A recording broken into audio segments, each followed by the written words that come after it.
Welcome back to The Grind. In this video, we're going to talk about Shang-Chi's challenge, Chapter 2, and what champions I used and what my strategy was for this quest. Now, I did end up using 5 team revives, as well as, I believe, 8 level 2 single revives, which were in my overflow from compensation.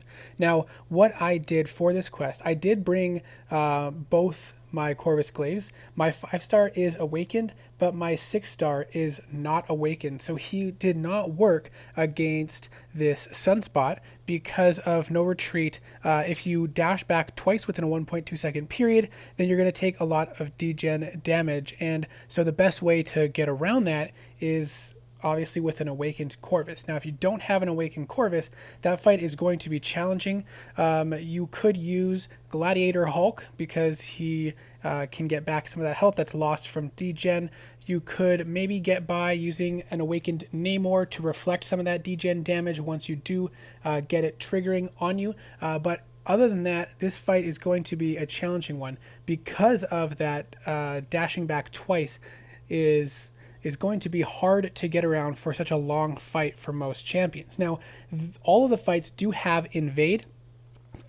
Where is it here on the global, which means you'll get a huge attack bonus from attacking into the block. Champions that crit the block are by far the best for this challenge. Now, I think with this first set of champions, I think it was against Sunspot. Before I even had a charge on Corvus, I was taking 9% with 4 hit combo into the block. That means I only had to do like between 10 to 11 of those combos to take him down. Now that did get harder and harder as I got further down the path, but what I did was I ramped up the first fight with Aegon, and I did take off suicides for this challenge. I was going to put them back on after ramping Aegon, but I decided to keep it off because I was still dealing decent amounts of damage. So I ramped up Aegon on She-Hulk, and I pretty much use Aegon for all the She-Hulks as well as on some of the other fights to chip down some damage. Actually, he did some good work on other fights as well, and that's because I was using team revives. Now, aside from those 3 champions, 2 Corvus and 1 Aegon,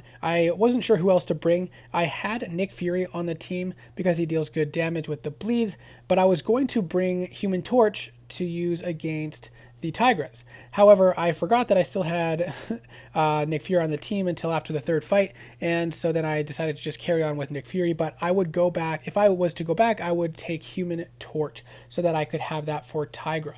And then the last spot, I thought it would be beneficial to have Proxima because not only does he give Aegon that safety net, if he gets hit, he'll save his combo, but the biggest reason was for Corvus, because once I got the evade charge on Hitmonkey, then Corvus would never let him evade again. And that was a huge benefit, at least in my opinion, not having to worry about Hitmonkey evading.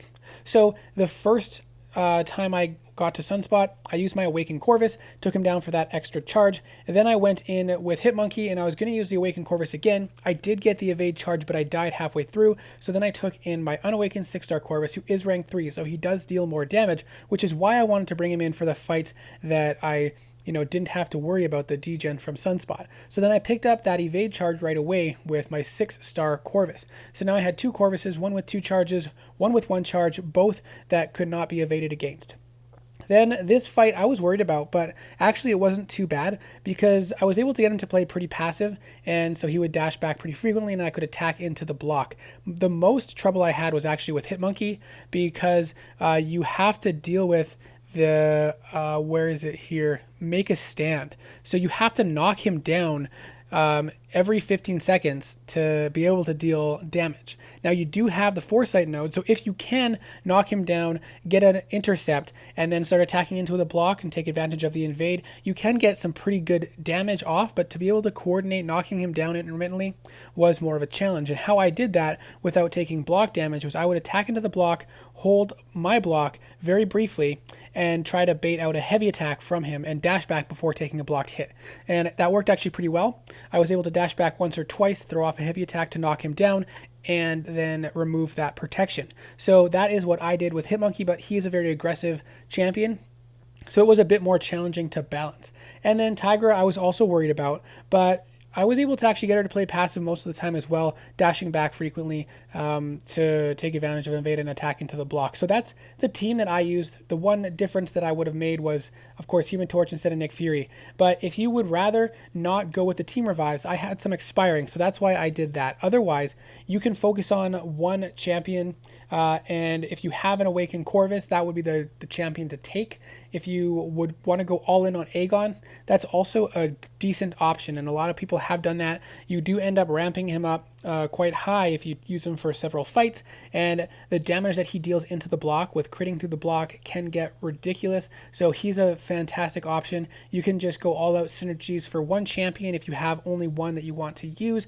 But again, if you want to do team revives or have different champions for different situations, then this is the team that I would take back in if I was to go again. Now let's talk about the Shang-Chi boss. Now he has encroaching stun, special delivery, and shifting immunity as his nodes, as well as the invade that you have from the global. So you still do want to take advantage of hitting into the block when you can. Now you are going to have to build power so that you can throw a special attack to avoid encroaching stun unless you have a stun immune champion that you brought in for this fight. So you want to build up your power first, then take advantage of hitting into the block so you don't continue to use up your special delivery charges until you need to throw a special attack. Because also with the global, every champion has unblockable special attacks, so you can attack into the block with 1 bar of power and then throw off your special right as needed. Now, I did mess up. I was running low on charges, and so I also, with my Unawakened Corvus, had to balance my glaive charges. So that's why when I died, I revived my Awakened Corvus, so I wouldn't have to worry about the special delivery degen either. Unfortunately, I did make a mistake, took some hits, but we still do have some glaive charges to take advantage of. Now we're saving our special attack, waiting for the stun to come around, throw off the special attack to avoid getting encroaching stun applied to us, and then going back to building up some power, but unfortunately I am out of charges now, so I'm just trying to get as much attacks into the block as I can until the next encroaching stun comes around. I should have just done a full 5-hit combo into the block here as the encroaching stun timer was ending, but I messed up and took a hit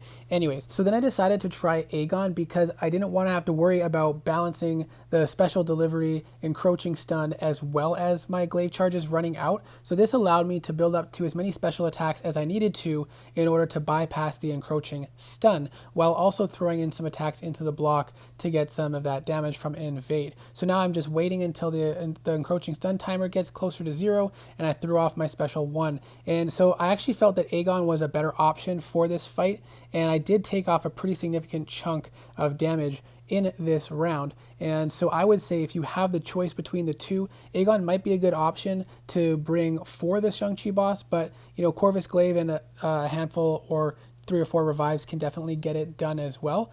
But Aegon I was glad to have for this fight, and you really only need to ramp him up against the first She-Hulk, but if you have him, you might as well use him for all 3 of the She-Hulks, unless you are planning to put suicides back on during your run. So this fight was actually going really well, and I was thinking I was going to finish it off with this fight, but as the timer for my Unstoppable from charging the heavy was coming down to 0, I threw my heavy attack about half a second too early. As you can see here, the timer said 0, but it had not yet refreshed to give me the Unstoppable buff, so I did end up dying from that. I just decided to go back in with Corvus Glaive because he would be more reliable for a short-term fight, not having to worry about the glaives running out, and he finished it off pretty quickly and pretty easily. So I do hope that this video was helpful. If you're going to make your run, I do hope that you are successful. Good luck, and I hope to see you in the next video.